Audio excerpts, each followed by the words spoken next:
Chapter 17, The Heir of Slytherin. He was standing at the end of a very long, dimly lit chamber. Towering stone pillars entwined with more carved serpents rose to support a ceiling lost in darkness, casting long black shadows through the odd greenish gloom that filled the place.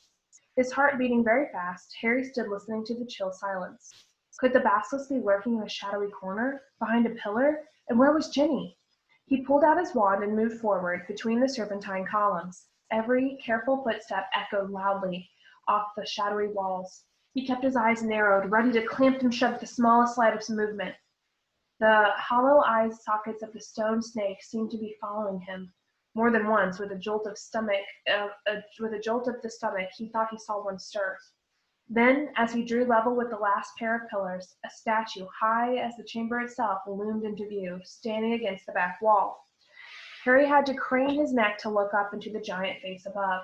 It was ancient and monkey-like, with a long, thin beard that fell almost to the bottom of the wizard's sweeping stone robes, where two enormous gray feet stood on the smooth chamber floor. And between the feet, face down, lay a small, black-robed figure with flaming red hair. "Jenny!" Harry muttered, sprinting to her and dropping to his knees. "Jenny, don't be dead! Please don't be dead!" He flung his wand aside, grabbed Jenny's shoulders, and turned her over. Her face was white as marble and as cold, yet her eyes were closed, so she wasn't petrified. But then she must be. "Jenny, please wake up," Harry muttered desperately, shaking her. Jenny's head lolled hopelessly from side to side. "She won't wake," said a soft voice. Harry jumped and spun around on his knees. A tall, black-haired boy was leaning against the nearest pillar, watching. He was strangely blurred around the edges, as though Harry was looking at him through a misted window. But there was no mistaking him. "Tom? Tom Riddle?" Riddle nodded, not taking his eyes off Harry's face. "What do you mean she won't wake?" Harry said desperately. She's still alive," said Riddle, "but only just." Harry stared at him. Tom Riddle had been at Hogwarts 50 years ago, yet here he stood, a weird, misty light shining about him, not a day older than 16. "Are you a ghost?" Harry said uncertainly. "A memory," said Riddle quietly, "preserved in the diary for 50 years. He pointed towards the floor near the statue's giant toes. Lying open, there was the little black diary Harry had found in Moaning Myrtle's bathroom. For a second, Harry wondered how it had got there, but there were more pressing matters to deal with. "You've got to help me, Tom," Harry said, raising Ginny's head again. "We've got to get her out of here. There's a basilisk. I don't know where it is, but it could be along any moment. Please, help me." Riddle didn't move. Harry, sweating, managed to hoist Ginny half off the floor and bent to pick up his wand again. But his wand had gone. "Did you see?" He looked up. Riddle was still watching him, twirling Harry's wand between his long fingers. "Thanks," said Harry, stretching out his hand for it. A smile curled the corners of Riddle's mouth. He continued to stare at Harry, twirling the wand idly. "Listen," said Harry urgently, his knees sagging with Ginny's dead weight. "We've got to go. If the basilisk comes—" "It won't come until it is called," said Riddle calmly. Harry lowered Ginny back onto the floor, unable to hold her up any longer. "What do you mean?" he said. "Look, give me my wand. I might need it." Riddle's smile broadened. "You won't be needing it," he said. Harry stared at him. "What do you mean I won't be?" "I've waited a long time for this, Harry Potter," said Riddle, "for the chance to see you, to speak to you." "Look," said Harry, losing patience, "I don't think you get it. We're in the Chamber of Secrets. We can talk later." "We're going to talk now," said Riddle, still smiling broadly, and he pocketed Harry's wand. Harry stared at him. There was something very funny going on here. "How did Ginny get it like this?" he asked slowly. "Well, that's an interesting question," said Riddle pleasantly, "and quite a long story. I suppose the real reason Ginny Weasley's like this is because she opened her heart and spilled all her secrets to an invisible stranger." "What are you talking about?" said Harry. "The diary," said Riddle. "My diary.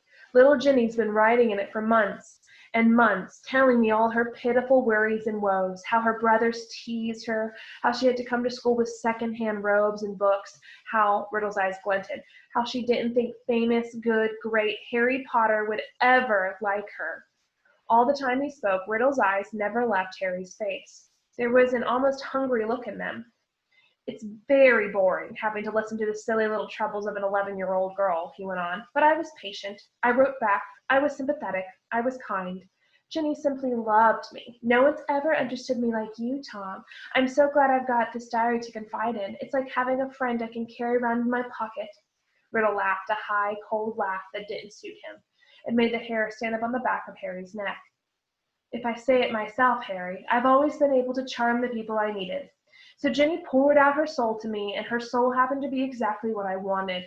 I grew stronger and stronger on a diet of her deepest fears, her darkest secrets.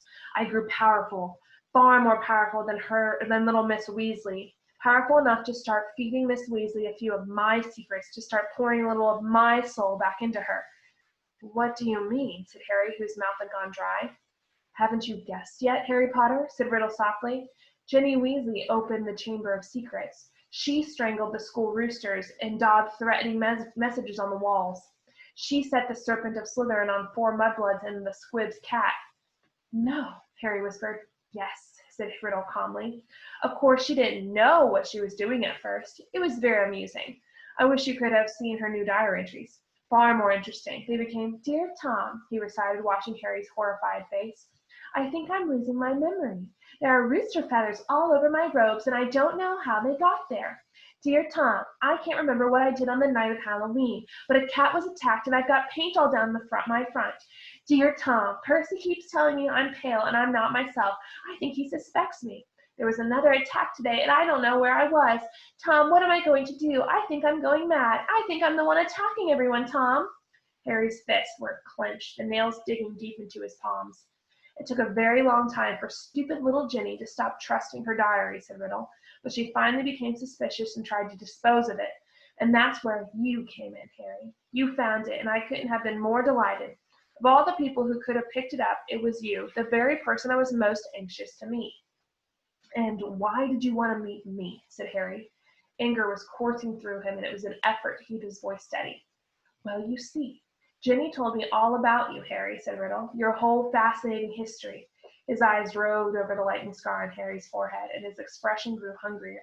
I knew I must find out more about you, talk to you, meet you if I could. So I decided to show you my famous capture of that great oaf Hagrid to gain your trust. Hagrid's my friend, said Harry, his voice now shaking, and you framed him, didn't you? I thought you made a mistake, but Riddle laughed his high laugh again. It was my word against Hagrid's, Harry. Well, you can imagine how it looked to old Armando Dippet. On the one hand, Tom Riddle, poor but brilliant, parentless but so brave, school prefect, model student. On the other hand, big, blundering Hagrid in trouble every other week, trying to raise a werewolf cubs under his bed, sneaking off to the Forbidden Forest to wrestle trolls. But I admit, even I was surprised how well the plan worked. I thought someone must realize that Hagrid couldn't possibly be the heir of Slytherin. It had taken me 5 whole years to find out everything I could about the Chamber of Secrets and discover the secret entrance, as though Hagrid had the brains or the power. Only this Transfiguration teacher, Dumbledore, seemed to think Hagrid was innocent. He persuaded Dippet to keep Hagrid and train him as a gamekeeper. Yes, I think Dumbledore might have guessed. Dumbledore never seemed to like me as much as the other teachers did. I bet Dumbledore saw right through you, said Harry, his teeth gritted. Well, he certainly kept an annoyingly close watch on me after Hagrid was expelled, said Riddle carelessly. I knew it wouldn't be safe to open the chamber again while I was still at school, but I wasn't going to waste those long years I'd spent searching for it. I decided to leave behind a diary, preserving my 16-year-old self and its pages, so that one day, with luck, I would be able to lead another in my footsteps and finish Salazar Slytherin's noble work. Well, you haven't finished it, said Harry triumphantly. No one's died this time, not even a cat. In a few hours, the mandrake draught will be ready, and everyone who was petrified will be all right again. Haven't I already told you, said Riddle quietly, that killing mudbloods doesn't matter to me anymore? For many months now, my new target has been you. Harry stared at him. Imagine how angry I was when the next time my diary was opened, it was Jenny who was writing to me, not you. She saw you with the diary, you see, and panicked. What if you found out how to work it, and I reported all her secrets to you? What if, even worse, I told you who'd been strangling roosters? So the foolish little brat waited until your dormitory was deserted and stole it back. But I knew what I must do. It was clear to me that you were on the trail of Slytherin's heir. From everything Ginny had told me about you, I knew you would go to any lengths to solve the mystery, particularly if one of your best friends was attacked. And Ginny had told me the whole school was buzzing because you could speak Parseltongue. So I made Ginny write her own farewell on the wall and come down here to wait. She struggled and cried and became very boring, but there isn't much life left in her. She put too much of it into the diary, into me, enough to let me leave its pages at last. I've been waiting for you to appear since we arrived here. I knew you'd come. I have many questions for you, Harry Potter. Like what? Harry spat, fist still clenched. Well, said Riddle, smiling pleasantly, how is it that a baby with no extraordinary magical talent managed to defeat the greatest wizard of all time? How did you escape with nothing but a scar while Lord Voldemort's powers were destroyed? There was an odd red gleam in his hungry eyes now. Why do you care how I escaped? Said Harry slowly. Voldemort is after your time. Voldemort, said Riddle softly, is my past, present, and future, Harry Potter. He pulled Harry's wand from his pocket and began to trace it through the air, writing 3 shimmering words. Tom Marvolo Riddle. Then he waved the wand once, and the letters of his name rearranged themselves. I am Lord Voldemort. You see, he whispered. It was a name I was already using at Hogwarts, to my most intimate friends only, of course. You think I was going to use my filthy muggle father's name forever? I, in whose veins run the blood of Salazar Slytherin himself, through my mother's side. I keep the name of a foul common muggle who abandoned me even before I was born, just because he found out his wife was a witch? No, Harry. I fashioned myself a new name, a name I knew wizards everywhere would one day fear to speak, when I had become the greatest sorcerer in the world. Harry's brain seemed to have jammed. He stared numbly at Riddle, at the orphaned boy who had grown up to murder Harry's own parents, and so many others. At last he forced himself to speak. You're not, he said, his quiet voice full of hatred.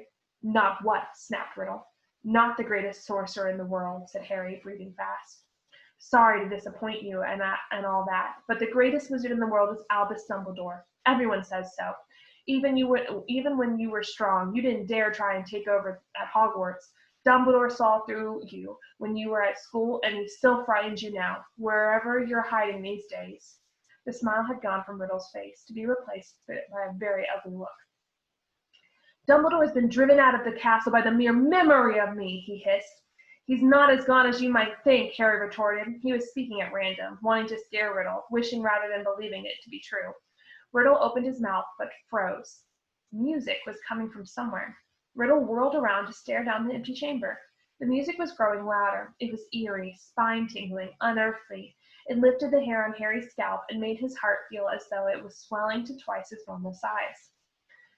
Then, as the music reached such a pitch that Harry felt it vibrating inside his own ribs, flames erupted at the top of the nearest pillar. A crimson bird, the size of a swan, had appeared, piping its weird music to the vaulted ceiling. It had a glittering golden tail as long as a peacock, and gleaming golden talons which were gripping a ragged bundle. A second later, the bird was flying straight at Harry. It dropped the ragged thing it was carrying at his feet, then landed heavily on his shoulder.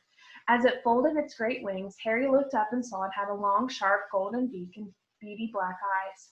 The bird stopped singing. It sat still and warm next to Harry's cheek, gazing steadily at Riddle. That's a phoenix, said Riddle, staring shrewdly back at it. Fox? Harry breathed, and he felt the bird's golden claws squeeze his shoulder gently. And that, said Riddle, now eyeing the ragged thing that Fox had dropped, that's the old school sorting hat. So it was. Patched, frayed, and dirty, the hat lay motionless at Harry's feet.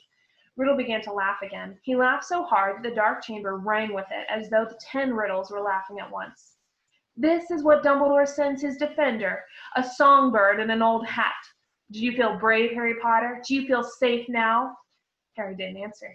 He might not see what use Fox or the sorting hat were, but he was no longer alone, and he waited with mounting courage for Riddle to stop laughing. To business, Harry, said Riddle, still smiling broadly. Twice in your past, in my future, we have met, and twice I failed to kill you. How did you survive? Tell me everything. The longer you talk, he added softly, the longer you stay alive. Harry was thinking fast, weighing his chances. Riddle had the wand. Harry, had Fox and the sorting hat, neither of which would be much good in a duel. It looked bad, all right, but the longer Riddle stood there, the more life was dwindling out of Ginny. And in the meantime, Harry noticed suddenly, Riddle's outline was becoming clearer, more solid. If it had to be a fight between him and Riddle, better sooner than later.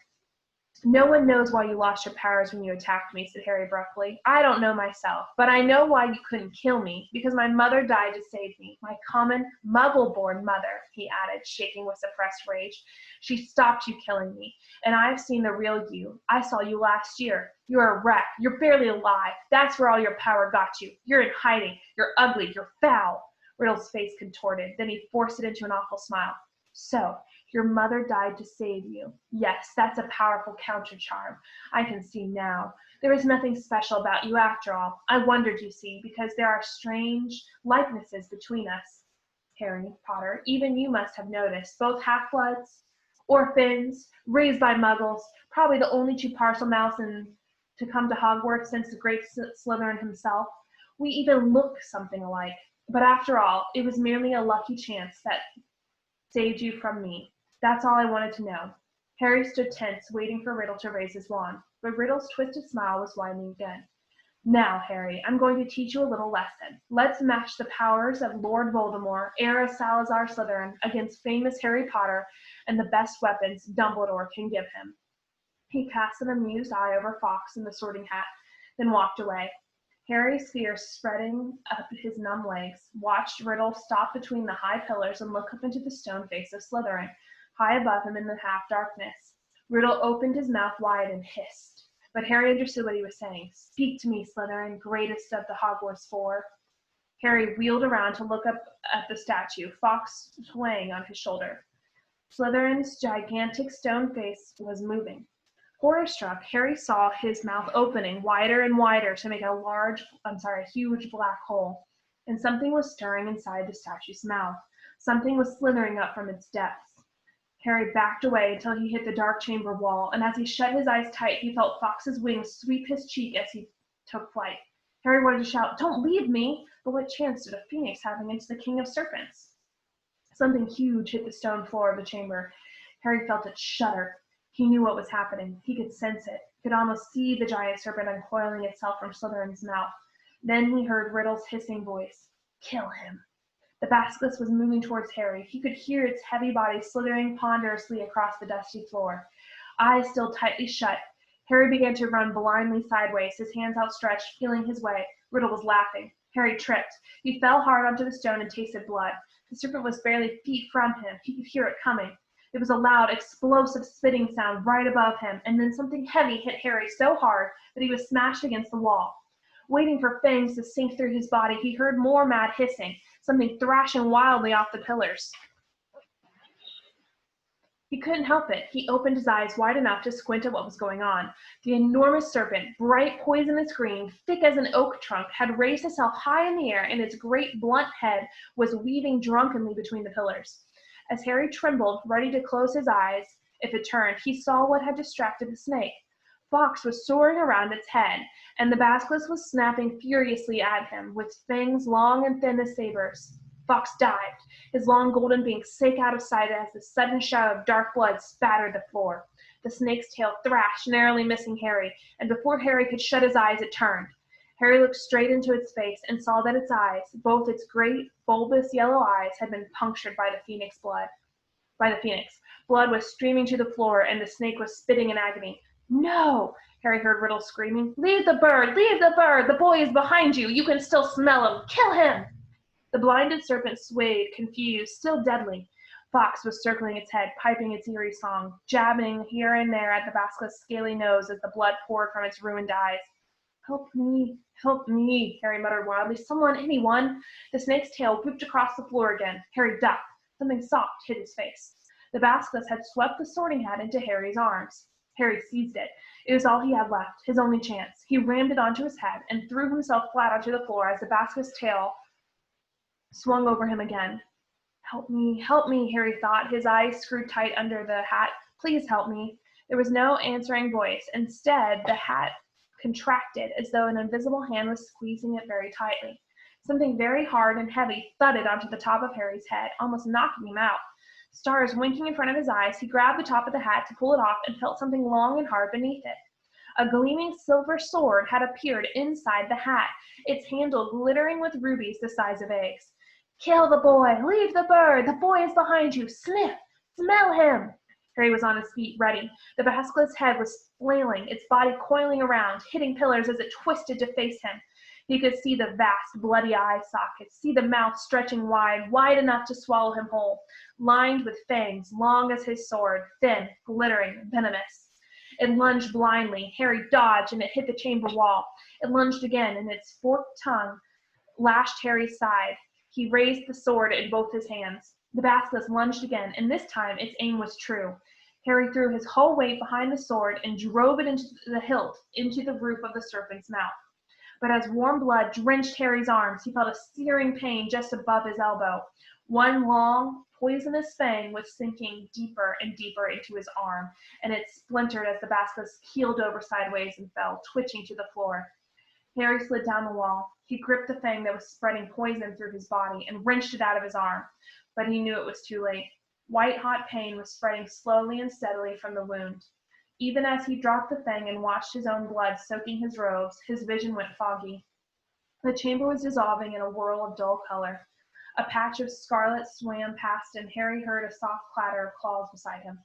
"Fox," said Harry thickly. "You were brilliant, Fox." He felt the bird lay its beautiful head on the spot where the serpent's fangs had pierced him. He could hear echoing footsteps, and then a dark shadow moved in front of him. "You're dead, Harry Potter," said Riddle's voice above him. "Dead.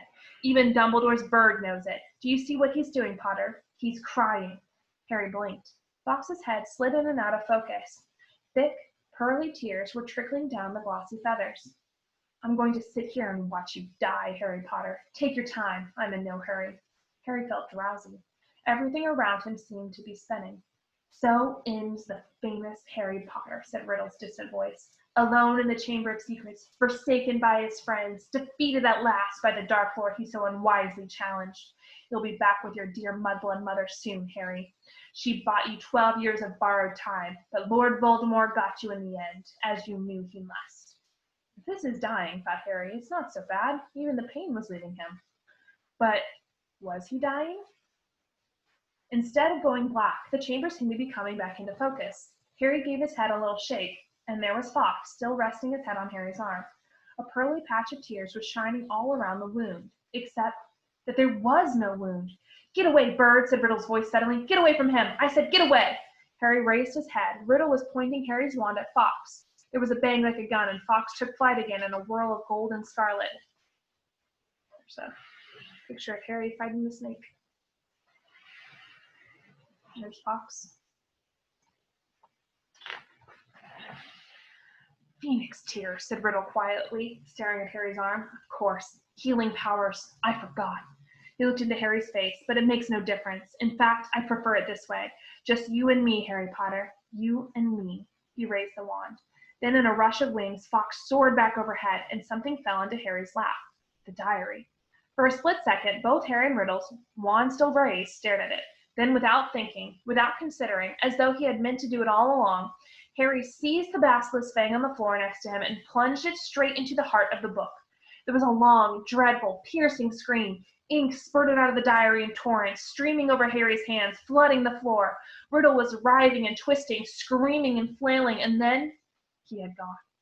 Harry's wand fell to the floor with a clatter, and there was silence. Silence except for the steady drip, drip of ink still oozing from the diary. The basilisk venom had burned a sizzling hole right through it. Shaking all over, Harry pulled himself up. His head was spinning as though he'd just traveled miles by flue powder. Slowly, he gathered together his wand and the sorting hat. With a huge tug, retrieved the glittering sword from the roof of the basilisk's mouth. Then came a faint moan from the end of the chamber. Ginny was stirring. As Harry hurried towards her, she sat up. Her bemused eyes traveled from the huge form of the dead basilisk over Harry in his blood-soaked robes, then to the diary in his hand. She drew a great shuddering gasp, and tears began to pour down her face. "Harry, oh Harry, I tried to tell you at breakfast, but I couldn't say it in front of Percy. It was me, Harry, but I swear I didn't mean to. Riddle made me, he took me over, and how did you kill that thing? Where's Riddle? The last thing I remember is him coming out of the diary." "It's all right," said Harry, holding up the diary and showing Ginny the fang hole. "Riddle's finished. Look, him and the basilisk. Come on, Ginny, let's get out of here." "I'm going to be expelled," Ginny wept as Harry helped her awkwardly to her feet. I've looked forward to coming to Hogwarts ever since Bill came, and now I'll have to leave. And what'll Mom and Dad say?" Fox was waiting for them, hovering in the chamber entrance. Harry urged Ginny forward. They stepped over the motionless coils of the dead basilisk, through the echoing gloom, and back into the tunnel. Harry heard the stone doors close behind them with a soft hiss. After a few minutes' progress up the dark tunnel, a distant sound of slowly shifting rock reached Harry's ears. "Ron!" Harry yelled, speeding up. "Ginny's okay, I've got her!" He heard Ron give a strangled cheer, and they turned the next bend to see his eager face staring through the sizable gap he had managed to make in the rockfall. "Ginny!" Ron thrust an arm through a gap in the rock to pull her through first. "You're alive! I don't believe it! What happened?" He tried to hug her, but Ginny held him off, sobbing. "But you're okay, Ginny," said Ron, beaming at her. "It's over now. Where did the bird come from?" Fox had swooped through the gap after Ginny. "He's Dumbledore," said Harry, squeezing through himself. "And how come you've got a sword?" said Ron, gaping at the glittering weapon in Harry's hand. "I'll explain when we get out of here," said Harry, with a sideways glance at Ginny. "But later," Harry said quickly. He didn't think it was a good idea to tell Ron yet who'd been opening the chamber. Not in front of Ginny, anyway. "Where's Lockhart?" "Back there," said Ron, grinning and jerking his head up the tunnel towards the pipe. "He's in a bad way. Come and see." Led by Fox, whose wide scarlet wings emitted a soft golden glow in the darkness, they walked all the way back to the mouth of the pipe. Gilderoy Lockhart was sitting there, humming placidly to himself. "His memory's gone," said Ron. "The memory charm backfired. Hit him instead of us. Hasn't got a clue who he is, or where he is, or who we are. I told him to come and wait here. He's a danger to himself." Lockhart peered good-naturedly up at them all. "Hello," he said. "Odd sort of place this, isn't it? Do you live here?" "No," said Ron, raising eyebrows at Harry. Harry bent down and lifted up the long, dark pipe. "Have you thought how we're going to get back up this?" he said to Ron. Ron shook his head, but Fox the Phoenix had swooped past Harry and was now fluttering in front of him, his beady eyes bright in the dark. He was waving his long golden tail feathers. Harry looked uncertainly at him. "He looks like he wants you to grab hold," said Ron, looking perplexed.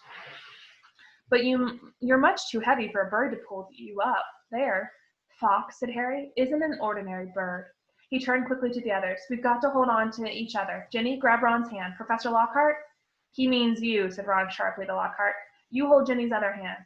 Harry tucked the sword and the sorting hat into his belt. Ron took hold of the back of Harry's robes, and Harry reached out and took hold of Fox's strangely hot tail. An extraordinary lightness seemed to spread through his whole body, and next second, with a whoosh, they were flying upwards through the pipe. Harry could hear Lockhart dangling below him, saying, "Amazing! Amazing! This is just like magic!" The chill air was whipping through Harry's hair, and before he'd stopped enjoying the ride, it was over. All four of them were hitting the wet floor of Moaning Myrtle's bathroom, and as Lockhart straightened his hat, the sink that hid the pipe was sliding back into place. Myrtle goggled at them. "You're alive," she said blankly to Harry. "There's no need to sound so disappointed," he said grimly, wiping flecks of blood and slime off his glasses. "Oh, well, I've just been thinking if you had died, you'd have been welcome to share my toilet," said Myrtle, blushing silver. "Ugh," said Ron as they left the bathroom for the dark, deserted corridor outside. "Harry, I think Myrtle's got fond of you. You've got competition, Ginny." But tears were still flooding silently down Ginny's face. "Where now?" said Ron with an anxious look at Ginny. Harry pointed. Fox was leading the way, glowing gold along the corridor. They strode after him, and moments later found themselves outside Professor McGonagall's office. Harry knocked and pushed the door open. Chapter 18 will be our last chapter in Harry Potter and the Chamber of Secrets.